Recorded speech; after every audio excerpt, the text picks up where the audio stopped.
GKS Jemaat Kori berada di Kabupaten Sumba Barat Daya, Kecamatan Kodi Utara, Desa Kori. Sejarah berdirinya GKS Jemaat Kori. Awalnya, Gereja Kristen Sumba Jemaat Kori merupakan bagian dari wilayah pelayanan GKS Kodi.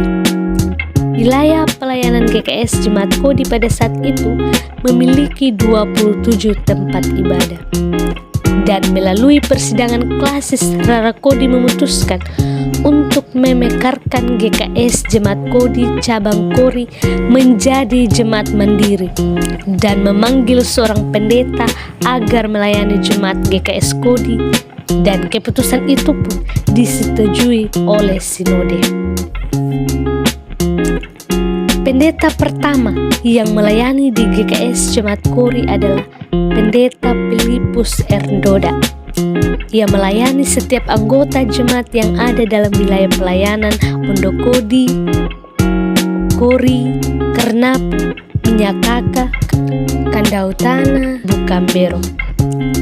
Gedung ibadah GKS Jemaat di cabang Kori pada waktu itu masih menggunakan Sekolah Dasar Masehi atau SDM Kori sebagai gedung kebaktiannya, sambil mengusahakan lokasi pembangunan gedung kebaktian. Dan pendeta kedua yang melayani GKS Jemaat Kori adalah Pendeta Samuel Malonono, yaitu pada tahun 1983. Dan pendeta ketiga Jemaat GKS Kori dilayani oleh Pendeta Magdalena Billy sebagai pendeta yang ketiga yang ditabiskan pada tanggal 12 Agustus tahun 2011 dan melayani hingga sampai dengan saat ini. Pendeta Magdalena Billy melayani di GKS Jemaat Kori dengan 21 tempat ibadah, yakni pusat, cabang, dan pos PI. Dalam perkembangan selanjutnya, GKS Jemaat Kori memekarkan diri pada tahun 2011 menjadi dua jemaat, yaitu GKS Jemaat Kori dan GKS Jemaat Bukambero. Dan pada tahun 2014, Jemaat GKS Kori kembali memekarkan diri menjadi 4 jemaat mandiri, yaitu GKS Jemaat Kori, GKS Jemaat Waila Bubur, GKS Jemaat Kenduela, dan GKS Jemaat Waihol. Jadi GKS Jemaat Kori memiliki 5 tempat ibadah, yakni Pusat Kori, Cabang Maliti Hende, Cabang Karara, dan Pos PI Enggedeta, dan Pos PI Palete Pungga.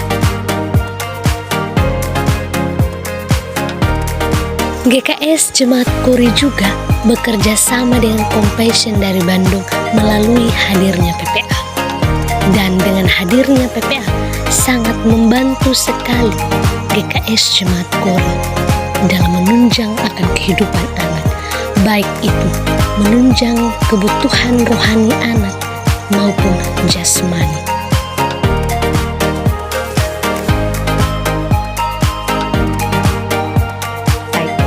Mulai dari komisi perempuan yang dilakukan setiap hari Rabu, komisi Bapa dilakukan setiap hari Jumat, komisi pemuda dan komisi anak dan remaja dilakukan setiap hari Sabtu.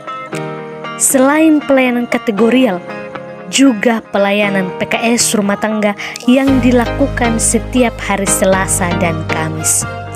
Dan ibadah PKS rumah tangga tidak hanya melayani di pusat saja, tetapi juga di cabang dan pos PI, masing-masing 1 minggu melayani.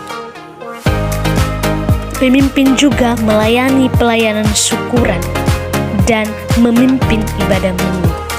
Ibadah minggu tidak hanya dilakukan di pusat saja, tetapi juga memimpin ibadah minggu di cabang dan pos PI, yaitu cabang Karara, cabang Malitihende, pos PI Enggedeta, dan pos PI Paletepola. Uniknya, sebelum mahasiswi tiba di jemaat, jadwal pelayanan sudah diatur. Jadi, mahasiswi langsung mengikuti jadwal yang ada. Dan juga ada ibadah subuh, dan itu dilakukan dari hari Senin hingga pada hari Sabtu, tepat pada pukul jam 5. Dan mahasiswi juga setiap hari selalu mengikuti dan juga memimpin ibadah subuh. Dan lainnya mengikuti ibadah part, syukuran, ibadah pemakaman bersama-sama dengan Kak Vikaris dan juga majelis jemaat.